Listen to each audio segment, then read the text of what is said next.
Voilà, merci à vous.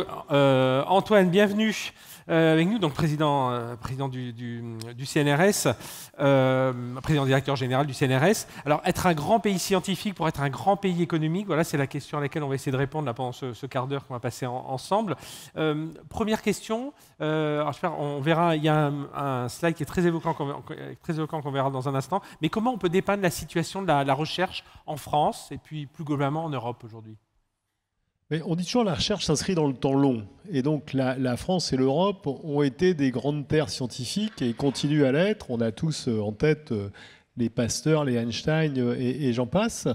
Mais il faut faire attention à le rester parce que la compétition internationale, elle est de plus en plus féroce. Il y a des pays qui n'existaient pas il y a 30 ans ou 40 ans d'un point de vue scientifique, des pays de taille très diverses. La Chine n'existait pas il y a 30 ans. Singapour, l'autre bout du spectre en termes de taille, n'existait pas non plus. Aujourd'hui, ce sont des acteurs majeurs. Et donc la compétition, elle a changé. Il y a de plus en plus d'acteurs. Il y a une course au talent qui est totalement internationale. Au CNRS, par exemple, on continue à recruter 30% de nos chercheurs permanents à l'étranger, ce qui est très bien, mais on sait aussi qu'il y a des Français qui vont à l'extérieur, ce qui est très bien aussi. Mais donc la course au talent est internationale, et donc il faut qu'on se méfie parce que les positions qu'on a aujourd'hui, elles n'ont rien d'acquise. Il y a plutôt une désaffection des jeunes pour la science qui est un vrai sujet parce qu'on va avoir des départs à la retraite massifs, que ce soit à l'université, au CNRS, dans les 10 ans qui viennent. Il faut être conscient que les gens qu'on va recruter dans 10 ans sont des gens qui, grosso modo, commencent leur thèse aujourd'hui. Parce que pour être recruté au CNRS, vous passez votre thèse, puis vous faites un postdoc, 2 postdocs, éventuellement 3 postdocs. Et donc, si aujourd'hui, on n'attire pas des jeunes vers la science, eh bien, dans 7, 8, 9, 10 ans, quand il faudra en recruter, il n'y aura personne sur le marché. Et ça, c'est un sujet qu'a l'Europe, qu'a probablement moins l'Asie. Il y a beaucoup plus de jeunes asiatiques qui sont prêts à faire des sciences. Si vous allez aux États-Unis, que vous allez vous promener sur un campus américain en faisant du délit de faciès, ce qui n'est pas bien, mais vous verrez qu'il y a une immense majorité d'étudiants asiatiques. Et je pense que la France et l'Europe doivent être vigilants sur le fait qu'on va continuer à être une grande terre scientifique. Et la dernière étude de Teams qui est parue la semaine dernière n'est pas très encourageante de ce point de vue-là. Et alors, parce qu'on a quand même cette réputation d'une école mathématique, hein, quand même. On garde quand même cet attrait pour des étrangers et pour des Français. Alors oui, bien sûr, on a une école mathématique, on a une école informatique qui sont performantes et la plupart des entreprises internationales qui viennent s'installer en France disent bien qu'elles viennent parce qu'elles vont collaborer avec des centres de recherche, mais elles vont aussi se rapprocher des universités, des écoles qui forment ces étudiants qui sont brillants. Et si vous allez en Silicon Valley, vous trouvez quasiment à tous les coins de rue des Français, des jeunes Français, ou moins jeunes d'ailleurs, qui ont été formés en France. Donc oui, on continue à avoir ça. Je parlais du classement de Teams, qui a un côté paradoxal, parce que l'élite en mathématiques reste bonne, mais le niveau moyen baisse. Mais il faut malgré tout continuer à proposer à ces jeunes gens de faire des carrières scientifiques, que ce soit dans le public, dans le privé. Et donc là, pour moi, il y a un vrai sujet. Est-ce qu'on va garder la même école mathématique? C'est pas clair. On sait très bien qu'on a des difficultés à recruter des profs de maths dans les collèges et les lycées. Et à part les gens qui sont passionnés des mathématiques, qui, quel que soit le professeur que vous mettez en face, resteront passionnés, on sait bien que le rôle des enseignants est clé. Donc si vous avez, je vais le dire méchamment, mais si vous avez des mauvais enseignants qui n'aiment pas les maths et que vous les mettez devant des élèves, c'est pas ça qui va donner aux élèves l'envie de faire des mathématiques. Et les mathématiques, j'insiste sur le fait que c'est pas juste pour faire des mathématiques. Je pense qu'on vient de parler énormément d'IA. Derrière l'IA, il y a quand même des maths, il y a de l'informatique, il y a de la logique. Et donc, même si vous n'êtes pas mathématicien professionnel, parce qu'il n'y en a pas beaucoup, si vous n'avez pas cette culture scientifique minimale, ça va être compliqué. Et c'est pas non plus, alors il y a une histoire de salaire, mais ça n'est pas complètement non plus le salaire qui fait l'attrait, parce que bon, il y a aussi le cadre de vie, enfin il faut compter un peu tout ça, mais c'est un élément important. Alors pour les scientifiques, l'attrait numéro 1, c'est la passion. Et ça, c'est quelque chose qui est merveilleux quand vous êtes scientifique, c'est que vous avez la chance de faire un métier qui est votre passion. C'est pas donné à tout le monde, on est conscient de ça, donc on en paye le contre-coup, c'est qu'on a des mauvais salaires. Quand je dis qu'on a des mauvais salaires, je voudrais juste donner un chiffre qui est... Les gens qu'on recrute au CNRS, et c'est pareil à l'université, sont des gens qui ont donc fait une thèse, puis un postdoc, parfois 2 postdocs, parfois 3 postdocs. Le grand progrès de la loi pluriannuelle de la recherche d'il y a 3 ans, c'est que ces gens-là, maintenant, on les paye 2 fois le SMIC. Voilà. D'accord ? Voilà. C'est ça le contexte français. Et c'est pas beaucoup mieux en Europe. D'accord ? Donc voilà, donc vous comprenez qu'à 2 fois le SMIC, quand vous êtes à bac plus 12 ou 13, il faut que ce n'est pas ça qui vous motive en premier. Surtout si on est dans un domaine très porteur, dans les maths. Voilà. Alors après, Arthur Mensch, le fondateur de Mistral, a été reçu premier au concours du CNRS. Il n'a jamais pris son poste. Oui. Donc voilà. Mais on continue d'en attirer. Néanmoins, encore une fois, comme je l'ai dit, la concurrence, elle est internationale. Et il faut qu'on se méfie. Parce que vous n'allez pas aller au plus offrant, mais clairement, le salaire est une condition. Mais ce qui est la condition numéro 1, c'est même pas le salaire, c'est les conditions de travail, au sens, pas le cadre de vie, etc. Ça, c'est un sujet, le scientifique n'est pas complètement le plus allant. Non, c'est est-ce qu'on va vous donner les moyens de monter votre équipe? Est-ce qu'on va vous donner le moyen de monter votre groupe de recherche? C'est-à-dire, est-ce que si vous avez besoin de recruter un doctorant, un postdoc, vous allez pouvoir le faire? Ou est-ce que vous allez déposer un projet à une agence qui va mettre 6 mois à vous évaluer sur des critères que vous ne comprenez pas très bien? Et ça, c'est une vraie différence. Il faut qu'on soit capable de donner au meilleur, parce que la recherche est un exercice qui est éminemment élitiste. Est-ce qu'on est capable de donner au meilleur avec un E ou sans E, parce que la question des femmes dans la science mériterait aussi un autre sujet. Est-ce qu'on est capable de donner aux meilleurs les moyens de se développer? Et c'est ça qui va faire qu'on va garder des talents, c'est ça qui va faire que des étrangers vont venir en France.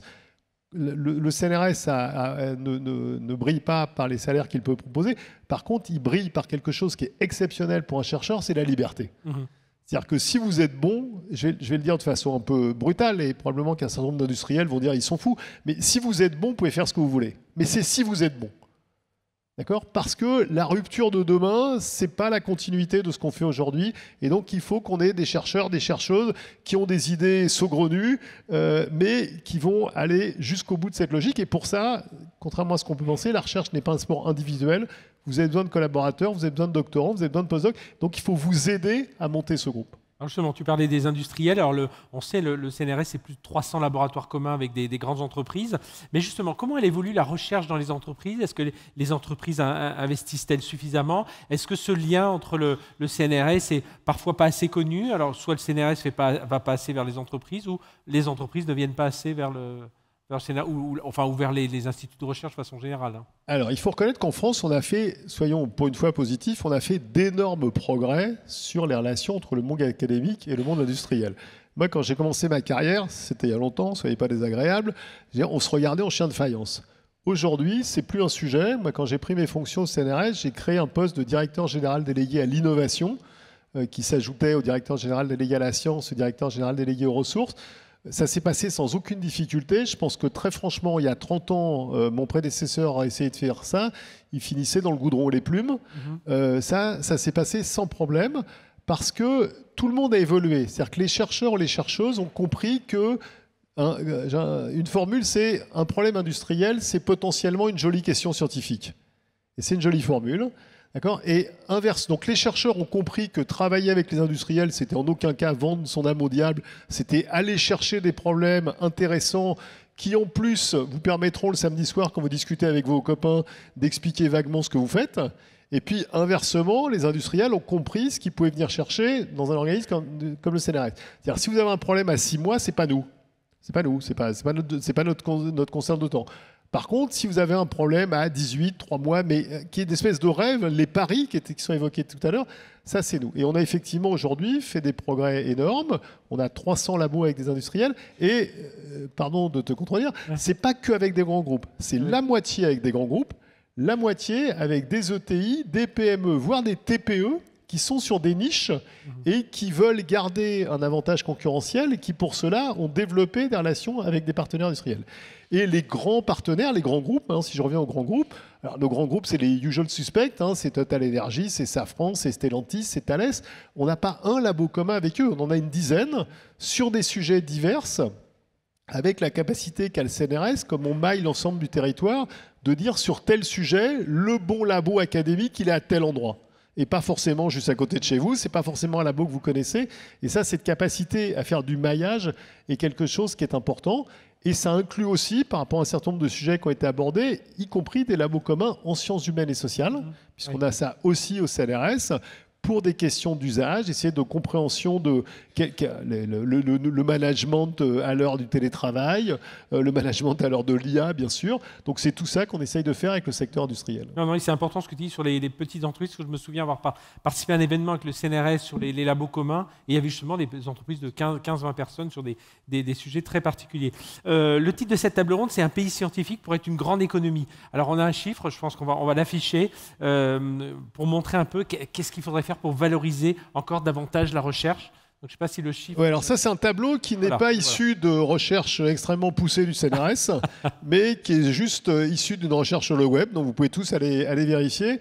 Et c'est un tableau qui devrait faire le cauchemar de tous nos décideurs politiques, quel que soit leur bord, qui compare la dépense intérieure de recherche et développement des pays entre 1996 et 2021. D'accord ? Donc, quand on parle de la DIRT, c'est un indicateur qui est regardé à l'échelle internationale et ça inclut à la fois les dépenses publiques et les dépenses privées. D'accord ? Et on voit que la France a cette particularité d'être stable. Alors on peut dire que c'est formidable, on était à 2,2% du PIB en 1996, on est à 2,2% en 2021, donc quelle stabilité, c'est formidable, un pays aussi constant dans l'effort. Le seul problème, c'est que c'est une compétition internationale et les autres ne nous ont pas attendus. Hein, vous avez les chiffres devant vous, je ne vais pas tous les commenter, mais vous voyez que la moyenne de l'OCDE était à 2,1, donc derrière nous en 96, elle est à 2,7. Nos amis allemands étaient à 2,1, ils sont à 3,1. Nos amis chinois étaient à 0,6, ils sont à 2,4. Et c'est 2,4 de leur PIB à eux. Hein, donc j'ose même pas vous mettre les montants en dollars ou en euros. Et ça, pour moi, c'est un sujet majeur. Et je ne vous parle pas de pays comme on voit, comme Israël. J'aurais pu mettre Singapour ou Taïwan. Et je pense que c'est un vrai sujet. Et ma critique est transpolitique, hein, parce qu'entre 1996 et 2021, on les a tous eus, la gauche, la droite, le milieu, enfin tous. On en est là. Donc je pense que là, il y a un vrai sujet, et un sujet qui s'adresse à la fois à la sphère publique, mais aussi à la sphère privée. Parce que l'objectif de Lisbonne qu'on s'était donné il y a quelques années, qui était 3% du PIB, c'était 1% public, 2% du privé. Aujourd'hui, on est à 0,76, 77 du public et le complément privé. C'est-à-dire que même si on passait à 1 du public, on passerait de 2,2 à 2,4 ou 2,5, et donc on serait encore derrière. Et donc je pense qu'on devrait avoir une grande réflexion pour essayer de comprendre comment on peut faire mieux. Ou alors, on dit la science, c'est pas important, la souveraineté, c'est pas important, notre objectif, c'est d'être le centre de vacances des touristes chinois et américains. Personnellement, c'est pas exactement l'image de la France que j'ai envie d'avoir, mais il faut qu'on soit cohérent. C'est ou bien on dit, oui, pour réindustrialiser, la France et l'Europe, on a besoin de plus de science, de plus d'innovation, mais à ce moment-là, il faut s'en donner les moyens. Quand j'étais petit, il y avait une super formule. Enfin, en France, on n'a pas de pétrole, on a des idées. C'est quand même une vraie connerie entre nous. Hein. Donc ici, si on ne met pas de pétrole, on n'y arrivera pas. Donc à un moment, il faut mettre du pétrole. Et juste un dernier mot par rapport à l'IA, justement, parce que est-ce que l'IA qui réunit des mathématiques, de l'informatique, et puis voilà, qui peut s'étendre dans tout un tas de domaines, ça peut être ce moyen de dire, bah, voilà, on est un pays de science, on est un pays d'intelligence artificielle, et voilà, et puis en récupérer les fruits économiques derrière. Alors, j'ai essayé de faire une réponse qui est un tout petit peu mi-figue mi-raisin. Je veux dire par là qu'on fait 70 millions d'habitants, donc on va faire, je sais plus, 0,8% de la population mondiale. Penser qu'on va être un grand pays de l'IA en investissant aussi peu, sincèrement, on peut se raconter des histoires, mais ça ne marchera pas. Par contre, je pense que l'IA est, on l'a vu toute la journée, est impactante sur plein de domaines. Donc je pense que la vraie question, c'est comment on intègre l'IA à des secteurs dans lesquels on est déjà très fort, et c'est vrai pour l'aspect industriel, l'aspect économique, c'est vrai aussi pour la science. Hein. L'impact de l'IA sur les autres disciplines est quelque chose de majeur, et peut-être faut-il, plus on se rapproche des applications, plus regarder des segments qui ne sont pas l'IA en général. C'est-à-dire, non, je ne crois pas que nous puissions devenir un grand pays de l'IA.